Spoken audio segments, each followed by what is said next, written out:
Greenland, Canada, Panama canal എന്നിവയെക്കുറിച്ചുള്ള ചർച്ചകൾ ആഗോളതലത്തിൽ ഉയർന്നുകൊണ്ടേയിരിക്കുന്നു.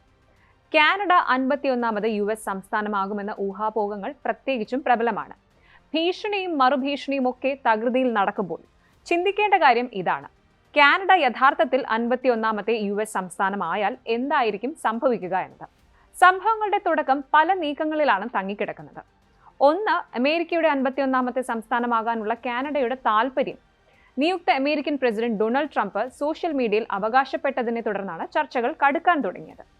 പിന്നൊരെണ്ണം, ശരിക്കും ഈ ചർച്ചകൾ 2024 നവംബർ 5-ന് ഫ്ലോറിഡയിൽ പുതുതായി തിരഞ്ഞെടുക്കപ്പെട്ട US പ്രസിഡന്റ് ഡൊണാൾഡ് ട്രംപിന്റെയും അതുപോലെ കനേഡിയൻ പ്രധാനമന്ത്രി ജസ്റ്റിൻ ട്രൂഡോയുടെയും കൂടിക്കാഴ്ചയോടെയാണ് ആരംഭിക്കുന്നത്.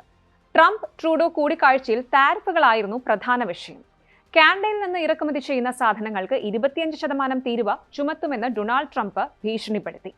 2024 ഡിസംബർ 16-ന് കനേഡിയൻ ധനമന്ത്രി ക്രിസ്റ്റിയ ഫ്രീലൻഡ് തന്റെ സ്ഥാനം രാജിവെച്ചതിനെ തുടർന്ന് ജസ്റ്റിൻ ട്രൂഡോയുടെ മേൽ സമ്മർദ്ദം വർദ്ധിച്ചു. ശേഷം 2025 ജനുവരി 6-ന് ട്രൂഡോയുടെ രാജി സംഭവിക്കുന്നു.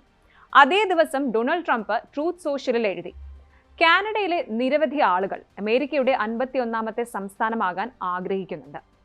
കാനഡയുടെ നിലനിൽപ്പിന് ആവശ്യമായ ഭീമമായ വ്യാപാര കമ്മിയും സബ്സിഡിയും അമേരിക്കയ്ക്ക് ഇനി താങ്ങാനാവില്ല.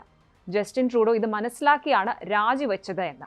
ട്രംപ് ഇത് പങ്കുവെച്ചയുടൻ സോഷ്യൽ മീഡിയയിൽ മീമുകളുടെ ഒരു പ്രവാഹമായിരുന്നു. കാനഡ അമേരിക്കയുടെ 51ാമത്തെ സംസ്ഥാനമായി മാറുന്നതിനെക്കുറിച്ചുള്ള ചർച്ചകൾ ശക്തമായി. ഇനി back to the point. Canada യഥാർത്ഥത്തിൽ 51ാമത്തെ സംസ്ഥാനമായാലോ എന്ന ചോദ്യം. അങ്ങനെ ഒരു നീക്കം ഉണ്ടായാൽ സംഭവിക്കുമെന്ന് ഉറപ്പുള്ള 5 കാര്യങ്ങൾ ഇതാ. ആദ്യത്തേത് ഏരിയ. ഏകദേശം 1,98,11,345 ചതുരശ്ര കിലോമീറ്റർ വിസ്തൃതിയുള്ള റഷ്യയെ മറികടന്ന് അമേരിക്ക ലോകത്തിലെ ഏറ്റവും വലിയ രാജ്യമായി മാറും. ഇത് വടക്കേ അമേരിക്കൻ ഭൂഖണ്ഡത്തിന്റെ 80%, ഭൂമിയുടെ മൊത്തം ഭൂവിസ്തൃതിയുടെ 13%. അതൊരു ചില്ലറ ഡെവലപ്മെന്റ് അല്ലല്ലോ. അടുത്തത് ഇക്കോണമി അഥവാ സമ്പദ് വ്യവസ്ഥ. വിസ്തീർണം അനുസരിച്ച് അമേരിക്കയിലെ ഏറ്റവും വലിയ സംസ്ഥാനം എന്ന നിലയിൽ കാനഡയുടെ GDP $2 ട്രില്യൺ കവിയുന്നു. കാലിഫോർണിയയ്ക്കും ടെക്സസിനും ശേഷം സാമ്പത്തികമായി 3ാമത്തെ വലിയ സംസ്ഥാനമായി അതിനെ സ്ഥാപിക്കും. ഈ സംയോജനം US സമ്പദ് വ്യവസ്ഥയെ ഗണ്യമായി ശക്തിപ്പെടുത്തും. തൽഫലമായി അമേരിക്കയുടെ മൊത്തം സമ്പദ് വ്യവസ്ഥ ഏകദേശം $30 ട്രില്യൺ ഇത് 17.79 ട്രില്യൺ എന്ന നിലയിൽ നിൽക്കുന്ന ചൈനയുടെ സമ്പദ് വ്യവസ്ഥയെ പിന്നിലാക്കും. ചുരുക്കം പറഞ്ഞാൽ തകർക്കും. അടുത്തത് സൈന്യം, അതായത് മിലിറ്ററി. കാനഡയുടെ വടക്കൻ അതിർത്തി പ്രദേശങ്ങളും സംസ്ഥാനങ്ങളും കാരണം ആർട്ടിക്കിൽ ഒരു ഉയർന്ന സ്വാധീനം US ലക്ഷ്യം വെക്കുന്നുണ്ട്. ഇത് തന്ത്രപ്രധാനമായ വടക്കു പടിഞ്ഞാറൻ പാതയുടെ നിയന്ത്രണത്തിലേക്ക് നയിച്ചേക്കാം. ഈ ഒരു പ്രൊജക്ഷൻ കാനഡയുടെ 100,000-ഓളം വരുന്ന ശക്തമായ സൈന്യത്തെ US സൈന്യത്തിലേക്ക് സംയോജിപ്പിക്കപ്പെടും. കൂടാതെ 65 കനേഡിയൻ എയർഫോഴ്സ് ഫൈറ്റർ ജെറ്റുകൾ, 143 ഹെലികോപ്റ്ററുകൾ, കനേഡിയൻ നേവിയുടെ 14 ഫ്രിഗേറ്റുകൾ, 4 അന്തർവാഹിനികൾ എന്നിവ US നിയന്ത്രണത്തിലേക്ക് ആഗിരണം ചെയ്യപ്പെടും. അടുത്തത് റിസോഴ്സസ് ആണ്. കാനഡ 51ാമത്തെ സംസ്ഥാനമായി മാറുകയാണെങ്കിൽ US-ന് വലിയൊരു റിസർവോയറിലേക്ക് പ്രവേശനം ലഭിക്കും. ഈ നീക്കം ആർട്ടിക് വിഭവങ്ങൾ അൺലോക്ക് ചെയ്യുകയും കാനഡയുടെ സമൃദ്ധമായ പ്രകൃതി സമ്പത്തിന്മേൽ US-ന് നിയന്ത്രണം നൽകുകയും ചെയ്യും.